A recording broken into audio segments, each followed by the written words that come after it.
ஆனால் செய்த குற்றத்திற்காக தான் தவறு செய்து விட்டேன் என்று மன்னித்துக் கொள்ளுங்கள் என்று எங்கள் ஊர் கடற்கரைக்கு வந்து பொது மன்னிப்பு கேட்டுவிட்டு மீண்டும் ஆட்சிக்கு வந்தார் இந்திரா காந்தி. அவருக்கு இருக்கிற பெருந்தன்மை. ஆனால் உங்க இருக்கிற சின்ன புத்தி இன்னும் போகவில்லை என்று நேராகவே கேட்டேன். வாட்ஸ்அப் வழியாக இங்கிலீஷ் கஃபே மூலம் உங்களுடைய ஓய்வு நேரத்தில் ஆங்கிலம் கற்கலாம். மேலும் விவரங்களுக்கு 7418809324 இந்த நம்பருக்கு வாட்ஸ்அப் பண்ணுங்க. இது மட்டும்தான் பன்னியன்னா Milky Mist, only Milky Mist. Public order இருக்கலாம். Public order varied state to state, people to people, caste caste, ஒரு ஜாதிக்கு ஜாதி மாறும். இப்ப இங்க ஒரு ஜட்ஜ்மெண்ட் கொடுத்துறீங்களா, எச்சலையில உருண்டா நல்லதுன்னு, அது பப்ளிக் ஆர்டர். அதை விமர்சிச்சா ஃபண்டமெண்டல் ஆர்டர் எங்களுக்கு. அப்புறம் வம்பு வந்துடலாம் கேமரா. இதே ராஜா கலங்கும் போது பாரதி எச்சு இலையில உருண்டது ஆரோக்கியம்னு ஒரு ஜட்ஜ் சொன்னா, ஒரு நீதிமன்றம் சொன்னால் சரியா தப்பாங்கிறது நான் அப்பீல் போறேன். திரும்ப திரும்ப இந்த தவறுகளை மோடியும் அமித்ஷாவும் இந்த அரசாங்கம் செய்யுமானால் எழுதி வைத்துக் கொள்ளுங்கள், இந்த 3 சட்டமே இந்த ஆட்சியை மாற்றுவதற்கான ஒரு காரணியாக அமையலாம், அல்லது அரசியல் ஒரு மிகப்பெரிய பிரளயத்தை ஏற்படுத்தலாம். அந்த பிரளயத்தை ஏற்படுத்தக்கூடிய இயக்கம் திராவிட முன்னேற்ற கழகம்.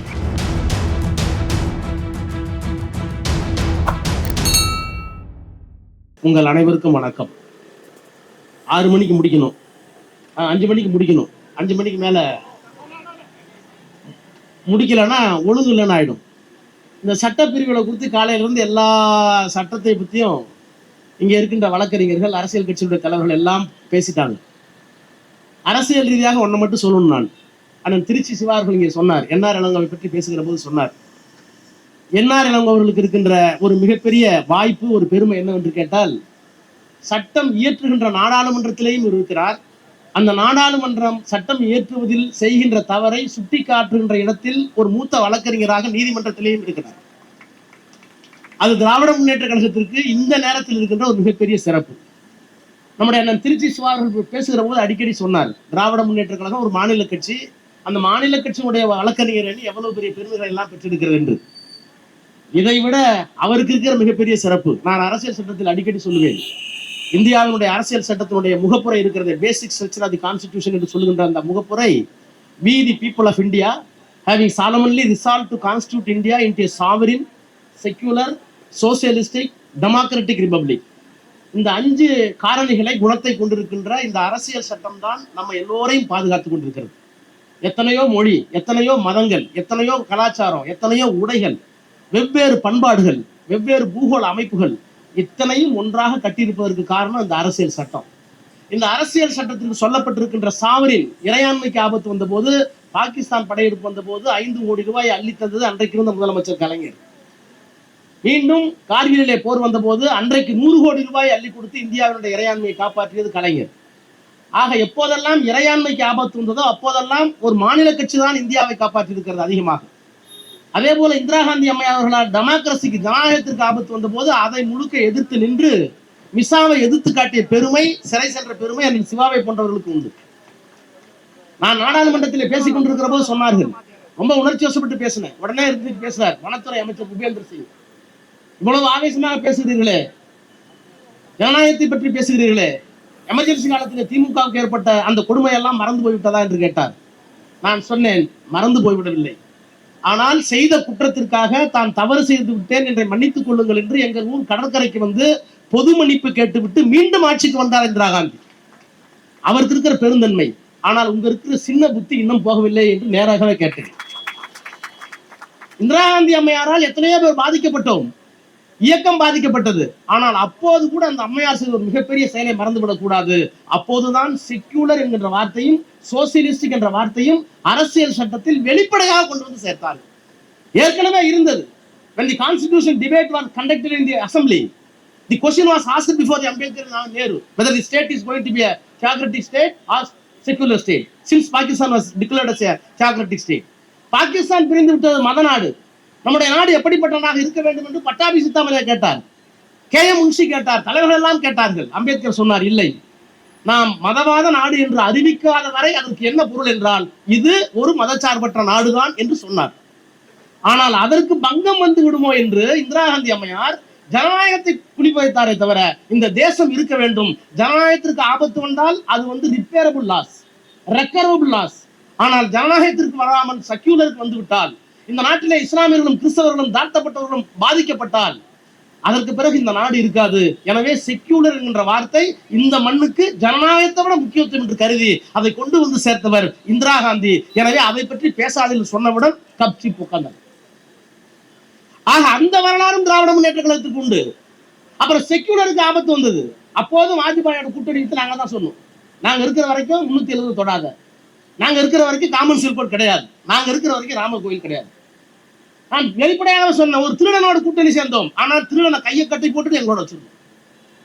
ஆக இறையாண்மையை காப்பாற்றியது நாங்கள், ஜனநாயகத்தை காப்பாற்றியது நாங்கள், செக்யூலர் காப்பாற்றியது நாங்கள், சோசியலிஸ்ட் சொல்ற சமதர்மம் வங்கிகளை தேசியமயமாக்கணும், நாங்க தான் ஆதரவு கொடுத்தோம். எனவே அரசியல் சட்டத்தையே காப்பாற்றக்கூடிய வல்லமை திராவிட முன்னேற்ற கழகத்திற்கு தான் அண்ணா காலத்தில் இருந்தது. அந்த வல்லமையை கலைஞர் பாராட்டினார், பாதுகாத்தார். அந்த வல்லமையைத்தான் இன்றைக்கு நம்முடைய முதலமைச்சர் முத்துவேல் கருணாநிதி ஸ்டாலின் என்கின்ற இந்த மகத்தான மனிதரும் காப்பாற்றிக் கொண்டிருக்கிறார். அதனாலதான் இவ்வளவு கட்டுப்பாடோடு இவ்வளவு அறிவுரை சொல்லி நம்முடைய இளங்கோவர்களை கூப்பிட்டு உங்களை எல்லாம் இவ்வளவு அருமையாக கட்டுப்பாடோடு உட்கார்ந்திருக்கிறார். பொதுவாகவே சட்டம் படித்து விட்டாலே சட்டத்தை மீறுகின்ற உணர்வு நமக்கு வந்துடும். ஏன்னா சட்டம் தெரிஞ்சு போச்சு இல்ல, கோர்ட்டுக்கு வரவன் பயமா வருவான், ஆனா வக்கீலுக்கு பயம் இருக்காது. ஏன்னா since we are aware about the law, how to break it நமக்கு தெரியும்.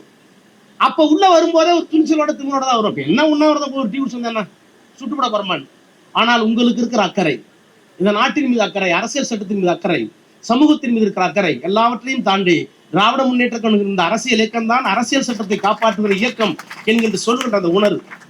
நான் ஒன்றை சொல்லி முடிக்கிறேன், இது ஒன்று புதிதல்ல, இந்த சட்ட போராட்டம் ஒன்று புதிதல்ல. 1868 சிஆர்பிசி முதல்ல வந்தப்ப செடேஷன் இல்ல, 124A கிடையாது. அதற்கு பிறகு இந்தியாவில் பல்வேறு இடங்களில், இந்தியாவில் மட்டுமல்ல வெள்ளைக்காரர்கள் ஆண்டு கொண்டிருந்த அந்த காமன்வெல்த் கண்ட்ரிகளில், பிரிட்டிஷ் ஆளுகைக்கு கீழே இருக்கிற எல்லா நாடுகளிலும் சுதந்திர போராட்ட வேட்கை உருவான போது தலைவர்கள் தோன்றினார்கள். அப்படி தலைவர்கள் தோன்றிய போது இந்தியாவிலேயும் சுதந்திர வேட்கை வந்த போது அவர்களுக்கு செடேஷன் ஒரு பிரிவு செய்யப்பட்டது. ராஜ துரோகம் 124A. அதுல முதல் ட்ரையல் யார் தெரியுமா? பாலகங்காதர் திலகர். பாலகங்காதர் திலகர் வக்கீல் யார் தெரியுமா? ஜின்னா, முகமது அலி ஜின்னா. பாகிஸ்தானுடைய தேசபிதா என்று சொல்லப்பட்ட பிதா அவர்தான். அன்றைக்கு 1920களில் மூத்த வழக்கறிஞராக இருந்து பாலகங்காதர திலகருக்கு இங்க போராடி தோற்று போய் பிரிவிசி கவுன்சில் போச்சு சுப்ரீம் கோர்ட். இப்ப இருக்க சுப்ரீம் கோர்ட் அங்க இருந்து பிரிவிசி council. He went to London and argued before Privy Council. Ultimately he lost the case. 6 ஆண்டுகள் சிறை தண்டனை. அந்த 6 ஆண்டுகள் சிறை தண்டனைக்கு சுதந்திரம் அடைந்ததற்கு பிறகு தி டிராஃப்ட் கான்ஸ்டிடியூஷன் 1950, அந்த டிராஃப்ட் கான்ஸ்டிடியூஷன்ல ஃபண்டமெண்டல் ரைட்டுக்கும் பப்ளிக் ஆர்டருக்கும் எப்படிப்பட்ட உறவு இருக்க வேண்டும் என்று 13(2) கொண்டு வந்து பேசினாங்க. இதெல்லாம் கான்ஸ்டிடியூஷன் அசெம்பிளில இருக்கு. அப்ப ஃபண்டமெண்டல் ரைட்ல பப்ளிக் ஆர்டர், பொது ஒழுங்கு, சட்ட ஒழுங்கு என்பதை காட்டி ஒரு தனி மனிதனுடைய பேச்சு சுதந்திரத்தை எடுக்கலாமா? Discussion started. 53ல அதுக்கும் சொல்றேன், தமிழ்நாடு தான், சென்னையில தான் கிராஸ் ரோடுன்னு ஒரு பத்திரிகை, பாம்பேல கிராஸ் ரோடுன்னு ஒரு பத்திரிகை. அந்த பத்திரிகை தான் அன்றைக்கு இந்த ஆட்சியாளர்களை எதிர்த்து எழுதிய பத்திரிகை. அந்த பத்திரிகை சென்னைக்கு வந்துச்சு. அந்த பத்திரிகையில சென்னையிலே வரக்கூடாது என்பதற்காக அன்றைக்கு இருக்கு இந்த காங்கிரஸ் 1953ல Madras law and order maintenance ஆக்ட்னு ஒரு ஆக்ட். அந்த ஆக்டுக்கு கீழே அந்த பத்திரிகையை தடை செய்து அந்த பத்திரிகை ஆசிரியரை கைது செய்வதற்கு வாரண்ட் கொடுத்தாங்க. அதை எதிர்த்து உச்சநீதிமன்றத்துக்கு போனச்சு சீஃப் ஜஸ்டிஸ் கண்ணா. அவரோடு வந்தவர் பதஞ்சலி ஐயர் சாஸ்திரி, அவரோடு வந்தவர் பசன் அலி. அந்த 5 பேர் கொண்ட குழு சொன்னாங்க, பப்ளிக் ஆர்டர் உனக்கு முக்கியம், ஆனா பப்ளிக் ஆர்டர்ங்கிற பெயரால் ஒரு காலத்தில் நரபலி கொடுத்தா பப்ளிக் ஆர்டர், இன்னைக்கு நெருப்புல நடக்கிறது பப்ளிக் ஆர்டர். ஆனா அதெல்லாம் நல்லதா கெட்டதான்னு சொல்ல முடியாது. ஒரு சமூகம் ஒரு பண்பாட்டை கொண்டிருக்கிறது, அதை நடத்த வேண்டும் என்பதற்காக பப்ளிக் ஆர்டர், பொது ஒழுங்கு என்று சொன்னால் அதை விமர்சிப்பதற்கு ஃபண்டமெண்டல் ரைட் இருக்கணும். When there is a conflict between the fundamental right and the public order, whether the public order has to preserve suppressing the fundamental right or fundamental right will supersede the public order. That is the question mooted before the Supreme Court in the full bench. Khanna and Patanjali Iyer both very categorical. Basan Ali dissent note கொடுத்தார். அப்பதான் சொன்னாங்க public order இருக்கலாம், public order vary state to state, people to people, caste ஒரு ஜாதிக்கு ஜாதி மாறும். இப்போ இங்க ஒரு ஜட்ஜ்மெண்ட் கொடுத்துருக்கீங்களா, எச்எல்ஏல உருண்டா நல்லதுன்னு, அது பப்ளிக் ஆர்டர். அதை விமர்சிச்சா ஃபண்டமெண்டல் ஆர்டர் எங்களுக்கு. அப்புறம் வம்பு வந்துடலாம் கேமரா. இதே ராஜா வழங்கம் போச்சு பாரதியம். எச்எல்ஏல உருண்டது ஆரோக்கியத்துன்னு ஒரு ஜட்ஜ் சொன்னா, ஒரு நீதிமன்றம் சொன்னால் சரியா தப்பாங்கிறது நான் அப்பீல் போறேன். whether it is right or wrong, whether it infringes fundamental right or not, am I not entitled as a citizen? As a law graduate, A. Raja is not entitled to criticize the judgment. Yes, I am not attributing any motive to the judge. Still, I am entitled to criticize judgment. அதான ஜனநாயகம். கொடுத்த நீதிபதிக்கு உள்நோக்கணும் சொல்லல. ஆனா அந்த நீதிமன்றத்துடைய தீர்ப்பு சரியா தப்பான்னு சொல்லக்கூடாதா? V.R. கிருஷ்ணய்யா சொன்னார், உச்ச நீதிமன்றத்தில் இருந்து சொன்னார், S we are final, that does not mean we are infallible.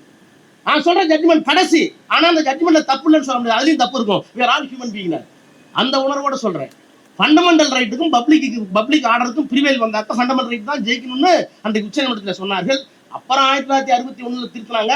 63ல எதுக்கு சொல்ல வரேன்னா, 63ல இல்ல ஃபண்டமெண்டல் ரைட்டையும் சப்ரஸ் பண்ணலாம்னு ஒரு அமெண்ட்மெண்ட் கொண்டு வந்தப்பதான், திமுகவை தடை செய்ய வேண்டும் என்று ஒரு சட்டம் கொண்டு வந்தப்பதான் அண்ணா பேசினார் நாடாளுமன்றத்தில். எங்களை எதிர்ப்பதற்காக, எங்களை ஒழிப்பதற்காக, எங்கள் குரல் வலையை நசுக்குவதற்காக இந்த அமெண்ட்மெண்ட்டை கொண்டு வந்திருக்கீங்க. Take it granted. நாங்கள் தனித்தமிழ்நாட்டெல்லாம் கைவிட்டுட்டோம். ஆனா if you are continuing such a legal repercussions, take it granted, we will be the next ruling party in Tamil Nadu. அண்ணா சொன்னார் 63. நாங்கள் கைவிட்டு விட்டோம். ஆனா இந்த மாதிரி சட்ட நெருக்கடி எங்கள் மீது திருப்பீர்களானால் எழுதி வைத்துக் கொள்ளுங்கள், தமிழ்நாட்டில் நாங்கள் தான் அடுத்த ஆட்சியாளர்கள். நான் இங்கே சொல்ல வருவது, எல்லா சட்டத்தையும் என்ன நம்ம பேசிட்டார், பாரதி பேசிட்டார், சிதம்பரம் பேசிட்டார், எல்லாரும் பேசிட்டார்.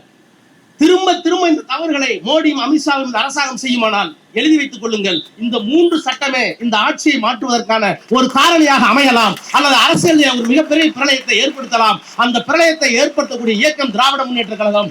அந்த வல்லமை முத்துவேல் கருணாநிதி ஸ்டாலின் என்கிற இந்த மகத்தான தலைவரிடம் இருக்கிறது. அவர் கையில் இருக்கிற கடை கலவராக இருக்கிற சிவாவாக இருந்தாலும், இளங்கோவாக இருந்தாலும், நானாக இருந்தாலும், பாரதியாக இருந்தாலும், அவர் என்ன உத்தரவிடுகிறாரோ அதை நிறைவேற்றும் இடத்திலே உங்களோடு சேர்ந்து நாங்களும் இருப்போம் என்று உங்களை எல்லாம் வாழ்த்தி இந்த உண்ணாவிரத்தை முடித்து வைக்கிறேன். நன்றி, நன்றி, நன்றி, வணக்கம். வாட்ஸ்அப் வழியாக இங்கிலீஷ் கஃபே மூலம் உங்களுடைய ஓய்வு நேரத்தில் ஆங்கிலம் கற்கலாம். மேலும் விவரங்களுக்கு 7418809324 இந்த நம்பருக்கு வாட்ஸ்அப் பண்ணுங்க.